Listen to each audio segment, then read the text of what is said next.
Golden State Media Concepts Baseball Podcast. We cover everything Major League, from spring training to the World Series. We've got your favorite club covered, from New York to Boston to LA. This is the Golden State Media Concepts Baseball Podcast.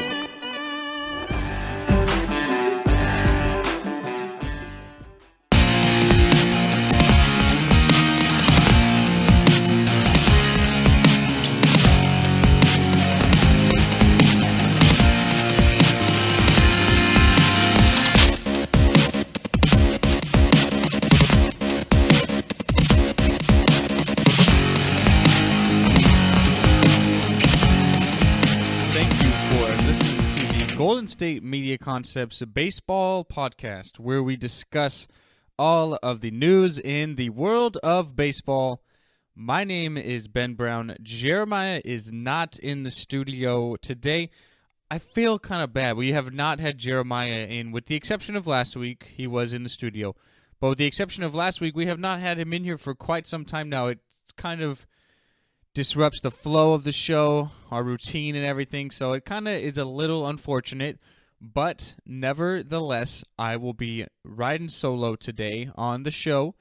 Not much going on in the world of baseball. Within the past week, we have had a huge last month, maybe even last couple of weeks here of Major League Baseball, between free agency, trades going on. Last week we talked about the year of the closer. So it's kind of settled down within this past week on the baseball open market, but yet there's still a lot of great news to talk about. There's still some minor deals going on that are very, very important. There was a trade last night featuring a certain pitcher. So, I mean, there's still things to talk about, but nothing super major. So this episode of the show is probably going to be a little smaller for that reason. But nevertheless, we will still be talking to you about a lot of great things going on in the world of Major League Baseball. So as I said, I want to start off with some of the minor deals that have gone on so far this week within the past week of baseball. Going to start with that trade I mentioned last night. The Red Sox still making moves, very active are Boston this offseason. They have decided to trade one of their starting pitchers. No real surprise here in this deal because they did acquire Chris Sale about a month ago now.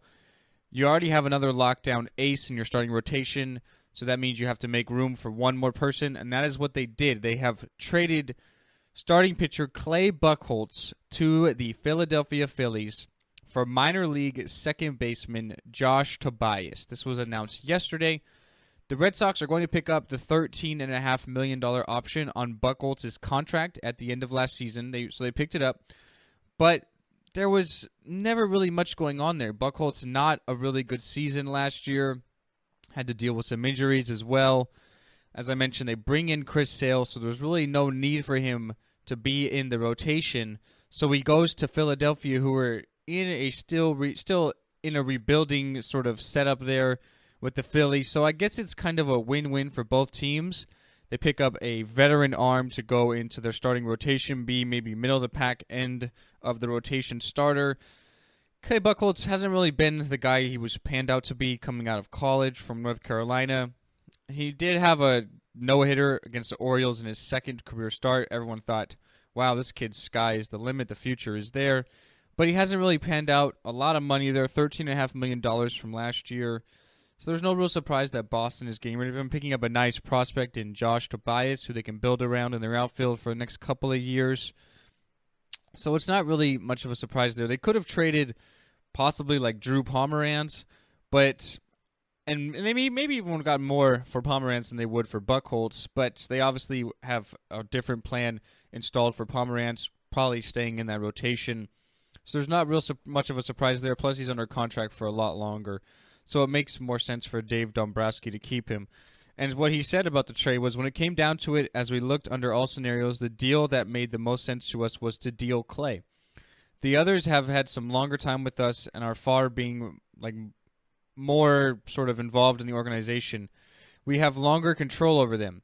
He's in his last year, the dollar perspective. It was really our choice to pursue this rather than some of the other guys. So it makes a whole lot of sense. The Philadelphia Phillies general manager Matt Klentak said in a conference call that the team had asked the Red Sox about Buchholtz even as far back as last July. So this is a guy that Philadelphia have been very, very interested in Buchholtz and wanted to bring him into the organization, and now they're finally having a chance to do that. They look at him as possibly being a potential bounce-back candidate and someone who can really contribute to them long-term going forward next year. He said there's no such thing as too much starting pitching. I've been saying all offseason that if any opportunity makes sense, we would explore it, and Buchholtz's acquisition reflects that. This wasn't necessarily a position we were trying to fill, but we felt the opportunity was right. So you have to definitely sort of make sense there. It makes a whole lot of sense. He's going to be reuniting with the Phillies pitching coach, Bob McClure, who was once the Red Sox pitching coach in 2012. So he has a little bit of history there with McClure. Maybe he can try and turn some of his seasons around. Buchholtz, a good season, good start to the season last couple of years, but really tailed off in the middle of the year. So in his whole entire time with Boston, he went 81-61 with an ERA of 3.96. In his 6 career postseason starts, not too well. 0-1 with an ERA of 4.25. But, an ERA of 4 over a career is not terrible. It's not anything definitely really stand out. That's a great performance, but it's not terrible. Like, there could be worse. So like I said, he could be a very good acquisition for Philadelphia. Middle of the road starter, spot starter, end of the rotation starter. So it's really not a bad deal. Transitioning over is a guy who used to be with the Phillies and maybe even has a Hall of Fame career with the work he did with the Phillies, but now he's moving into a possible minor league role, and that's with the San Francisco Giants, and that is Jimmy Rollins. He has signed a minor league deal with the San Francisco Giants.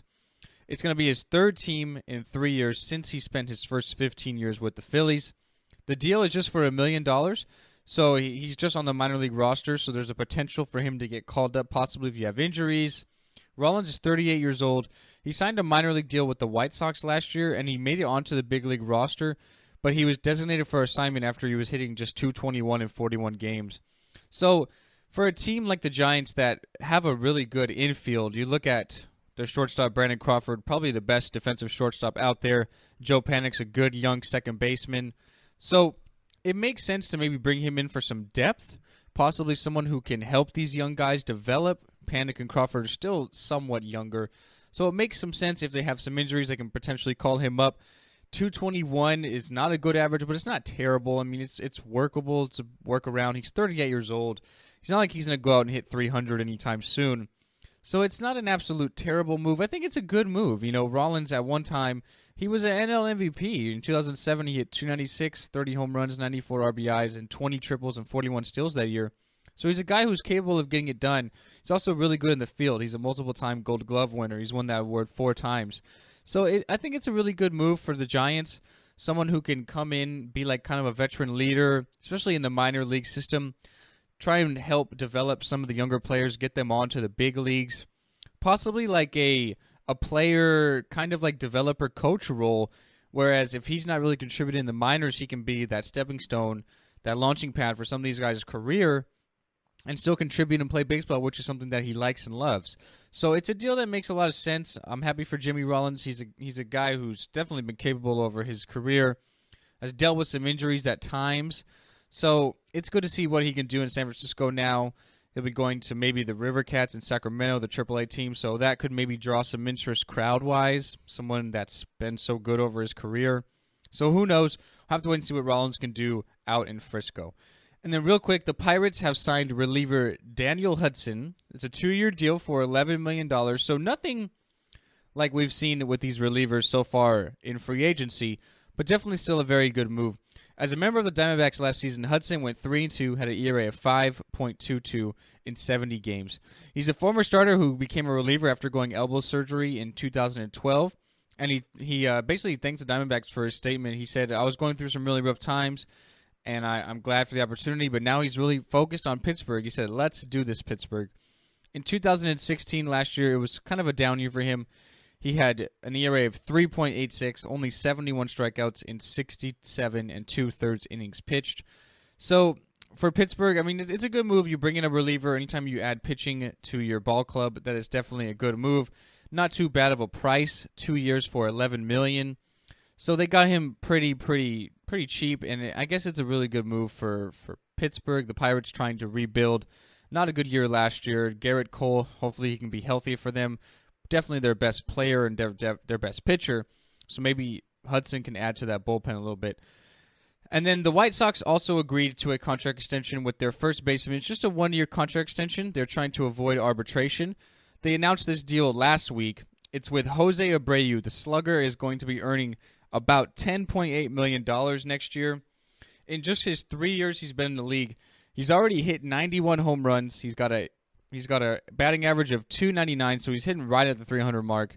He's got an on-base percentage of .360, and he's also driven in at least 100 RBIs in all 3 seasons.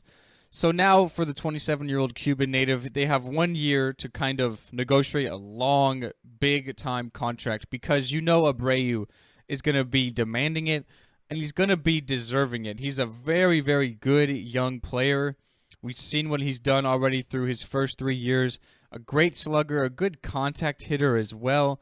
And for a team that's trying to rebuild, you trade Chris Sale, so now you have a lot of young, good prospects to build around to go along with Abreu.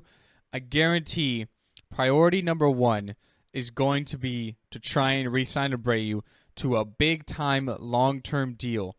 That way he does not leave the ball club. Because if he's a free agent next year, a lot of teams are going to be coming and calling.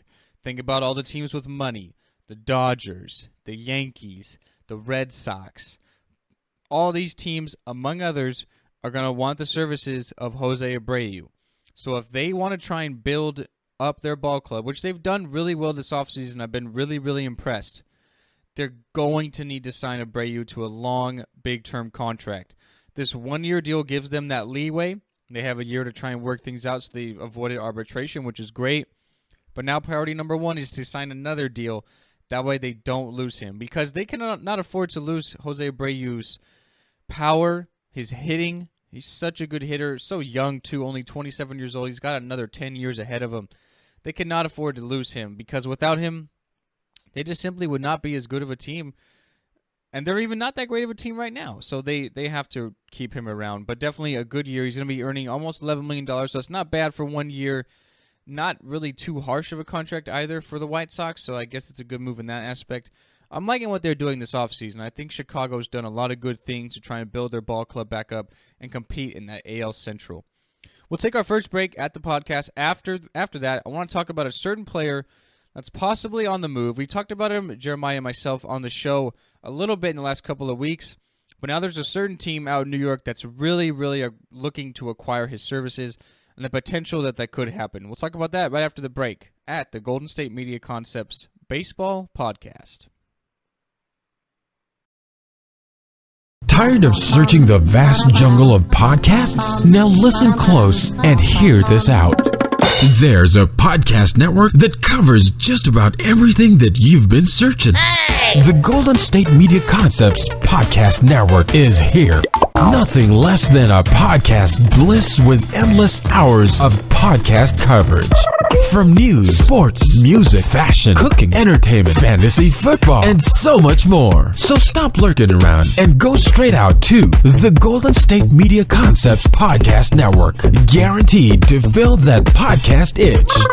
Whatever it may be. Visit us at www.gsmcpodcast.com. Follow us on Facebook and Twitter, and download us on iTunes, SoundCloud, and Google Play. Welcome back into the Golden State Media Concepts Baseball Podcast. Really quick, a record 6 teams will be paying this year's baseball luxury tax, led by the LA Dodgers. They will be paying $31.8 million this offseason in luxury taxes, followed by the New York Yankees at $27.4 million.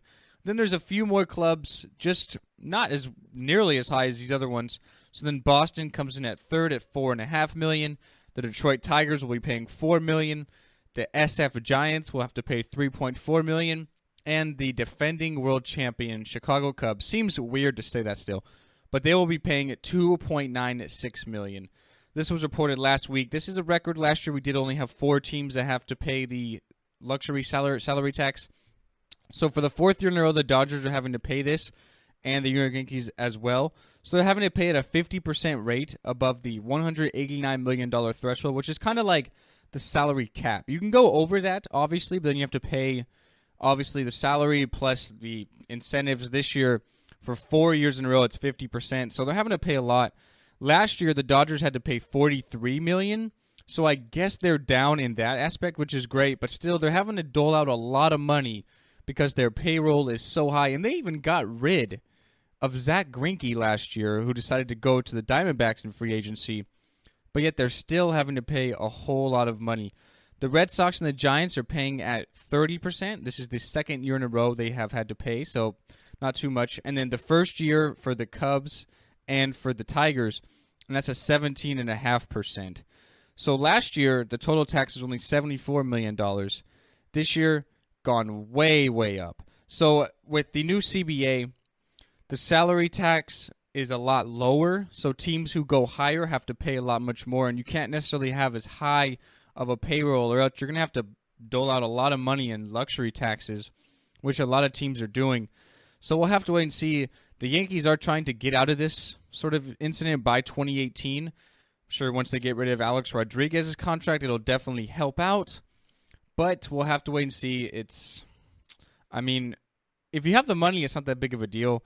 Teams like the Dodgers, the Red Sox, the Yankees, the Cubs now, they have that money, so it's not too big of a deal. But if you constantly were having to pay upwards of $20, $30 million every year in luxury taxes and you're still not winning championships, I can understand how it can get a little frustrating. So maybe it'll sway teams to not give these guys such monster deals, or it just might have to work out. I'll have to wait and see. The Yankees have been that team all really last couple of decades that have just doled out the money and not really cared much about this salary tax. But now they're kind of having a change of heart in that. They're trying to get rid of it. They're getting younger, building through prospects as opposed to building through just all free agency period. So we'll have to wait and see what Brian Cashman and company have in plan. All right, so I teased before the break. There's a certain player that's possibly on the trade market that could be looking at a new team. That is Pittsburgh Pirates outfielder Andrew McCutchen. A lot of teams have been very interested in the former MVP services. Think about the Nationals. They were linked to him a couple of weeks ago. Although no deal has been put through, he's still a member of the Pirates. I really do think that he will not be playing in Pittsburgh this upcoming season because they're in a rebuilding year. They're in a rebuilding system right now. The services of McCutchen are wanted by a lot of teams. The Nationals, as we mentioned, there was talks that maybe the Giants could be in there. But now one team that is really, really serious about acquiring him is the New York Mets. The Mets could use an outfielder. They have Curtis Granderson, who you think is, well, that's a pretty good player. Granderson's 36 years old. He's getting up there in age. So they could possibly be looking at moving on past Granderson and bringing in a guy like Andrew McCutchen. They've had some preliminary talks with the Pirates. This was reported by Fox Sports' Ken Rosenthal. His name is out there, and the Mets are very, very interested. There's a lot of names out there, don't get me wrong, but McCutchen, with his services, coming off of kind of a down year, I think the Pirates would be smart to trade McCutchen if they're going to before the season starts, because you have a possibility of McCutchen having another bad year. Teams might be looking at maybe his career being over, maybe lost a step or two out in the outfield, and not have to give up as much to acquire his services. So if the Pirates ship him out now, no pun intended, they could maybe get a lot more from teams for McCutchen than they could right now. You look at the New York Mets. If you had Andrew McCutchen, maybe you have Granderson for now, maybe you're not so sold on Jay Bruce. Reports out in New York are that the Mets are maybe having a second thought on acquiring Bruce last season on the trade deadline from the Reds. Still a very good hitter, but really just a liability out there in the outfield. So if you bring in Andrew McCutchen and you either ship out maybe Jay Bruce or Curtis Granderson, to this team, you have a very, very good, solid core. You already signed Yoenis Cespedes in the offseason to a monster deal, keeps him in New York for a while. You have very good starting pitching. Noah Syndergaard, Jacob deGrom, Steven Matz, if Matt Harvey can stay healthy. The problem with the Mets last year is that they just weren't healthy. I mean, they hosted the wild card game, but had they been healthy, they could have really challenged the Nationals for that division title. If the Mets can stay healthy, I think they're that one serious challenger to the Chicago Cubs reign out in the National League, because they have all the intangibles and all the ingredients to beat them. Very good starting pitching, capable hitting, and good outfield. The pitching is very, very important, though. They have to stay healthy. That's something they were not able to do at all last year, and it really, really hurt them. If you bring in Andrew McCutchen, he could be that one missing piece to kind of capitalize you and catapult you past a team like the Cubs. The National League is so deep. Washington is still good, although they've kind of taken a little bit of a beating this offseason. Lose Mark Melancon to the Giants.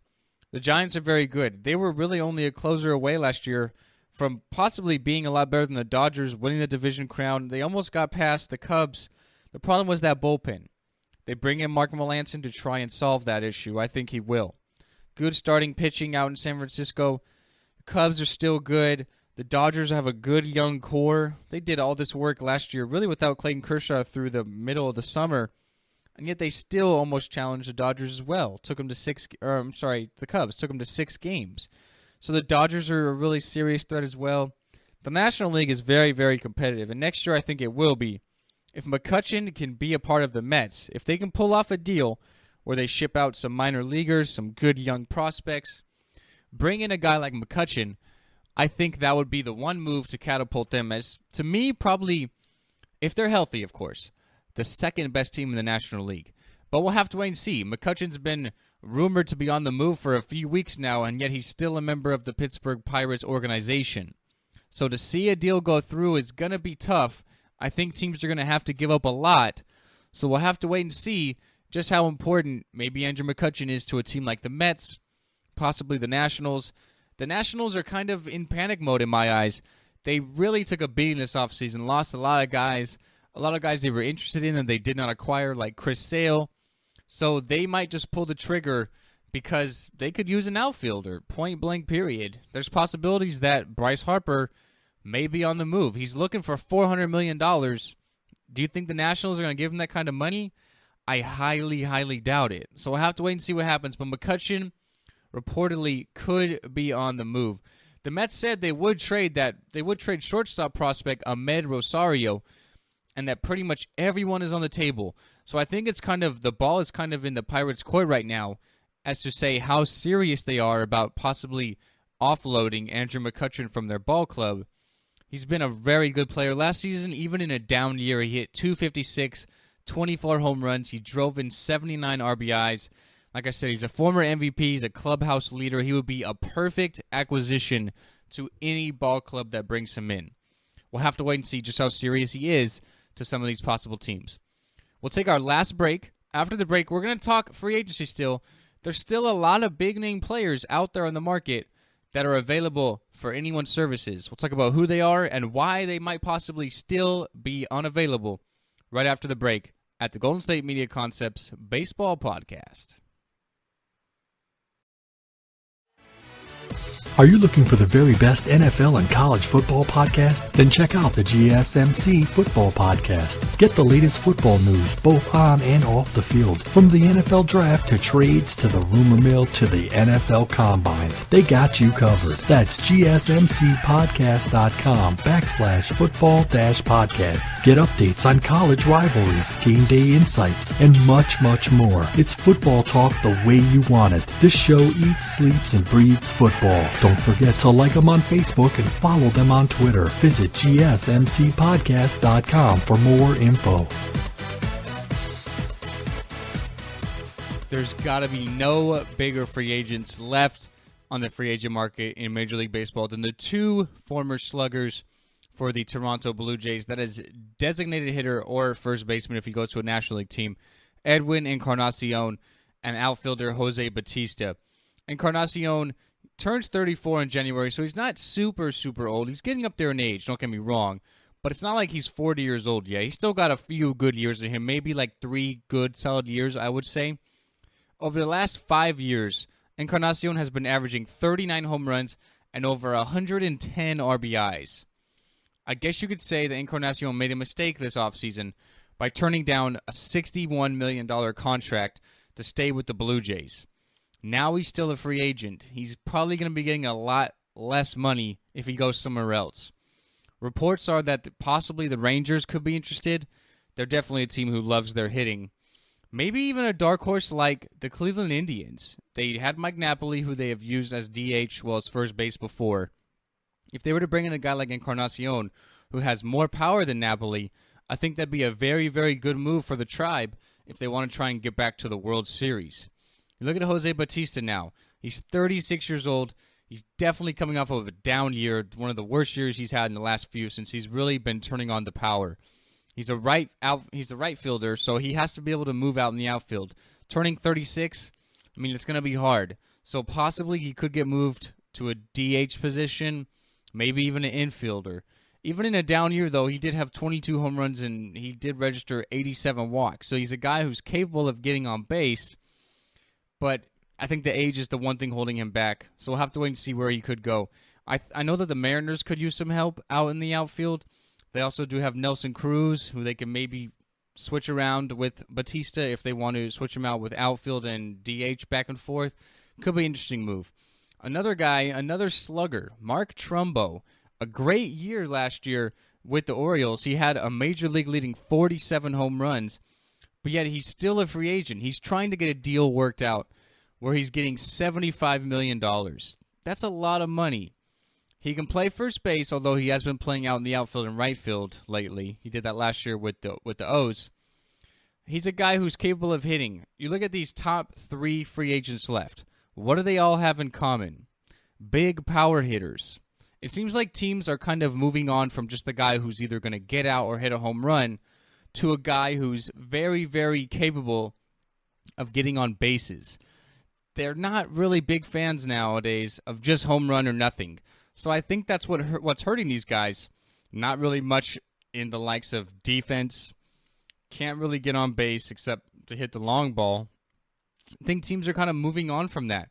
A good spot for me where I would love to see Trumbo, a hitter's ballpark.